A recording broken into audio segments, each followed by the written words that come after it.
یاد رکھ لینا کتنی لمبی لمبی داڑیاں ہو جائیں، کرتے جتنے چاہو نیچے پہن لو، جتنے چاہو ماتھے پہ ٹھپے لگا لو۔ فلسطین کی اس عورت نے کہا تھا یا رسول اللہ قیامت میں ان مسلمانوں کی بخشش نہ کرانا، ان کی شفاعت نہ کرانا، یہ وہ بے غیرت ہیں کہ ہم مرتے رکھے اور یہ عیش کے ساتھ سوتے رکھے، ہم ٹوٹتے رکھے اور یہ اپنی عیاشیوں میں ڈوبے رکھے، اور تمہیں خدا کا واسطہ کچھ نہ کر سکو تو اتنے تو ساتھ کھڑے ہو جاؤ، اعلان کر دو کہ سنو بیت اقدس والو، اگر یہود و نصارہ یہ اس کا سخت بائیکاٹ کیا گیا۔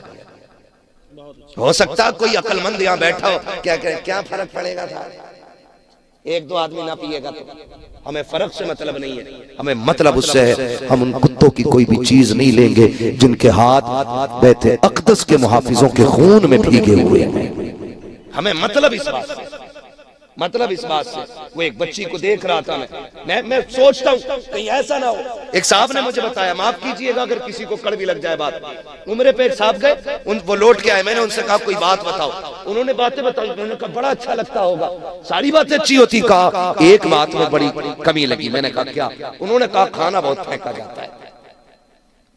تو میں سوچ کے نا پسینہ آ گیا، میں نے کہا اگر قیامت میں حضور نے پوچھ لیا تم میرے مدینے میں چکر لگا رہے تھے اور کونٹلوں کھانا پھینک دیتے تھے جبکہ میرے مسجد اقصی کے گرد و رواح میں رہنے والے مجاہدین ایک دانے کو ترس رہے تھے تو جہنم میں جانے کے لیے اتنا ہی سوال کافی ہو جائے گا۔ سیدھی سی بات، درد پیدا کرو دلوں میں، درد، اگر درد نہیں ہے تو پھر رویا کرو اٹھ کے کہ اس سینے میں درد کیوں ہے۔ عجیب منظر، وہ اس بچی نے کیا کہا تھا؟ اس نے کہا تھا میں جب حضور کی بارگاہ میں جاؤں گی نا تو جا کے شکایت کروں گی اس امت کی۔ یاد ہے نا وہ جملے؟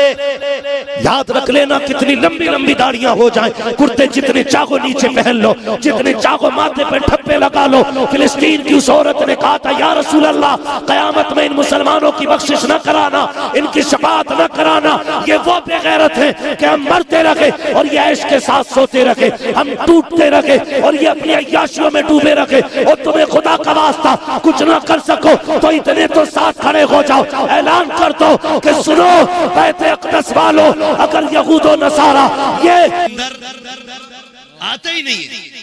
ابو بکر صدیق اندر گئے، آج لوگ پگڑیاں بچاتے ہیں، حضور کی عظمت پہ بھونکا گیا، لوگ مصلحت سمجھ کے بیٹھے رہ گئے خانقاہوں میں، کسی نے پگڑی بچائی، کسی نے جبہ بچایا، ابو بکر تیری عظمتوں پہ قربان جاؤں، غار کے اندر گئے، سراغ دے کے امامے کے ٹکڑے کیے، ایک ایک سراغ بند کیا اور بتا دیا لوگوں جب بات مصطفیٰ کی ہو تو امامے نہیں بچائے جائیں گے بلکہ مصطفیٰ کی عظمت اور ناموس پہ پہرے دیے جائیں گے۔ نعرہ تکبیر، نعرہ رسالت، مسلک اعلی حضرت، عظمت مصطفیٰ، ماشاءاللہ بہت اچھے، بہت ایک ایک سراغ بند کیا، کس چیز سے؟ امامہ، پھاڑ کے ایک ایک سراغ، حضور آ جائیں، صفائی ہو گئی ہے، حضرت ابو بکر صدیق اندر، حضور آ گئے، پھر دیکھو گود ابو بکر کی، سر میرے مصطفیٰ کا تھا، ایسا نصیب ہو تو لا کے دکھا، تیری 70 پشتوں میں اتنی نیکیاں نہیں ہوں گی جتنی ایک غار میں نیکی میرے ابو بکر صدیق نے کر ڈالی ہے۔ ایک بندہ لا کے دکھا، 70 پشتوں کی ساری نیکیاں اٹھا، میں ابو بکر کی وہ گود والی نیکی لے کے آتا، خدا کی قسم گود میں ابو بکر کے حضور کا سر ہے۔ عجیب منظر تھا، حضور سو گئے، ابو بکر جاگتے رہے۔ مجھے تو پہلی بار پڑھا تو حیرت بھی ہوئی، حضور اتنے ہمدرد تھے کہ حضور کے گھر میں خادمہ رہتی تھی، گرمی کا موسم تھا، نیند لگ گئی، حضور نے فرمایا عائشہ جی یا رسول اللہ کا پنکھا لائیں، ام المومنین عائشہ صدیقہ پنکھا لے کے آئیں، حضور اپنی ہوا کریں؟ کہا نہیں، آپ نے لیا اور خادمہ کے اوپر پنکھے سے ہوا کرنا شروع کر دیا، خادمہ کے اوپر۔ ام المومنین عائشہ صدیقہ کہتی ہیں رسول اللہ آپ اس کی ہوا کر رہے ہیں؟ حضور نے فرمایا کیا مجھے گرمی لگتی ہے تو یہ میری ہوا نہیں کرتی ہے؟ اس اخلاق کا پیکر جو خاتمہ کی اپنے ہاتھ سے پنکھے سے ہوا کرے، آج وہ سو گیا، ابو بکر جاگا، یا رسول اللہ راز کیا ہے؟ کہ ایک دن میں نے پوچھا تھا نا ابو بکر تیری خواہش کیا کیا ہے؟ ابو بکر نے 3 حسرتیں بیان کی تھی، 3 میں سے ایک یہ تھی میری تمنا رہتی ہے ہمیشہ کہ چہرہ مصطفیٰ کا ہو، آنکھیں ابو بکر کی ہونی چاہیے۔ کہا جی بھر کے دیدار کر لیں، آج جی بھر کے دیدار کر لے، جی بھر کے دیدار کر لے. اس لیے مصطفیٰ سو گئے، ابو بکر زیارت کرتے رہے. تاریخ گواہ ہے، واقعہ سنانا مقصود نہیں ہے. سانپ آیا ڈس لیا، جب سانپ نے ڈسا پیر نہیں ہلایا، آپ نے جنبش تک نہیں دی کہیں مصطفیٰ کی نیند میں خلل نہ پڑ جائے، کہیں نیند میں خلل نہ آ جائے. جب آنسو ٹپکے اور مصطفیٰ کے رخسار پہ گرے، آقا کریم نے آنکھ کھولی. ابو بکر کیا بات ہے، تو یہ بھی تو کہہ سکتے تھے آقا لگتا ہے کسی چیز نے کاٹ لیا ہے، لیکن بات کرنے کا ادب دیکھیے. سرکار ابو بکر صدیق کہتے ہیں فدا کا بھی و امی یا رسول اللہ، آقا میرے ماں باپ آپ پہ قربان ہو جائیں. پہلے یہ تمہید باندھی جا رہی ہے بات سے، یہ نہیں کہا جا رہا کہ آقا جان کو خطرہ ہو گیا ہے. کہتے ہیں فدا کا بھی و امی یا رسول اللہ، آقا میرے ماں باپ آپ پہ قربان ہو جائے. کیا ہو گیا ہے؟ کہا سرکار لگتا ہے مجھے سانپ نے ڈس لیا ہے. مصطفیٰ اٹھے، اپنا لعاب لگایا، ابو بکر صدیق ٹھیک ہو گئے. اللہ اکبر، تاریخ گواہ ہے. جو یہ کہتے ہیں نبی کسی کو کچھ نہیں دیتے، میں پوچھنا چاہتا ہوں دیکھ تو سکی لعاب لگ جا رہا ہے، شفا مل جا رہی ہے، تو کیا غلط کہا میرے امام نے؟ آپ نے کہا تھا جن کے تلووں کا دھوبن ہے آبے غیاث ہے وہ جانے مسیحا ہمارا نبی. میرا امام کہتا ہے کون دیتا ہے، دینے کو منہ چاہیے، دینے والا ہے سچا ہمارا. نعرہ تکبیر، نعرہ رسالت، مسلک اعلی حضرت علامہ مفتی حماد رضا صاحب صلی اللہ. نعرہ تکبیر، نعرہ رسالت. واہ واہ، حضور نے لعاب لگایا. ٹھیک، اگلی بات کر لوں اگر اجازت ہو. کرم فرمائے. تھکے تو نہیں ہے نا ابھی، تھکے تو نہیں ہے ابھی. بات میں حضور کے ابو بکر پہ کر رہا ہوں.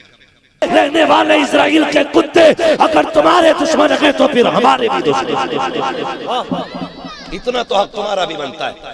بند کرو الے کلے ان کا، بند کرو ان کی پیپسی، بند کرو ان کے کوکا کولا، بند کرو ان کے سارے پروڈکٹ. مر تو نہیں جائیں گے نا؟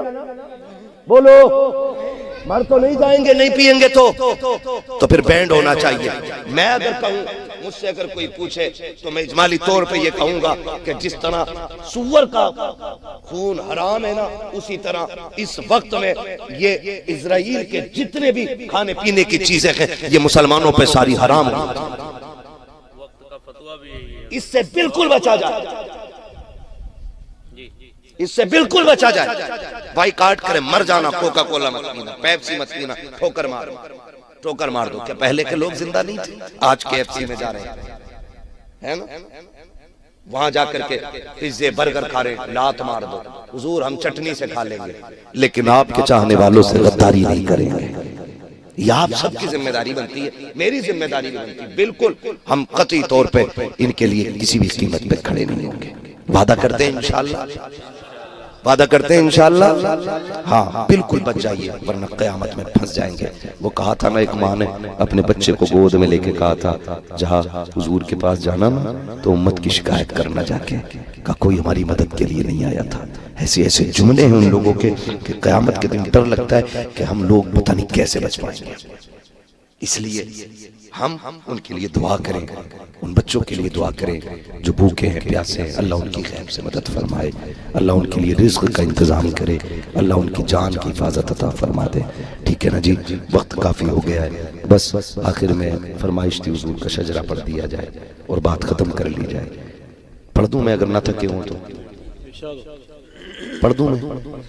گھٹنے چھوڑ دو بھائی، جوانی میں پکڑو گے بھی صحیح، اس عمر میں گھٹنے پکڑو گے تو پھر ہو گیا کیا؟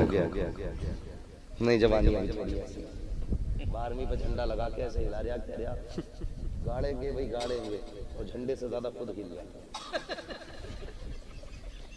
صحیح بتا رہا، یہ جوانیاں رہ گئی ہیں. 3 بجے تک موبائل چلائیں گے تو گھٹنے نہیں پکڑیں گے تو کیا سر پکڑیں گے؟ سمجھ رہے میری؟ مضبوط رہیے، ٹائم سے سوئیے اور ٹائم سے جاگیے. یہ بھی کمپلسری ہونا چاہیے 3 بجے تک. اور میچ پب جی پاگل کر دیا لوگوں کو. اس میں عشاء پڑھ کے فوراں سو جایا کرو، فجر میں اٹھ جایا کرو، فجر بعد بزنس کا آغاز کر دیا کرو، 10 بجے کا انتظار نہ کیا کرو. حضور نے فرمایا اللہ میری امت کے صبح کے وقت میں برکت عطا فرما.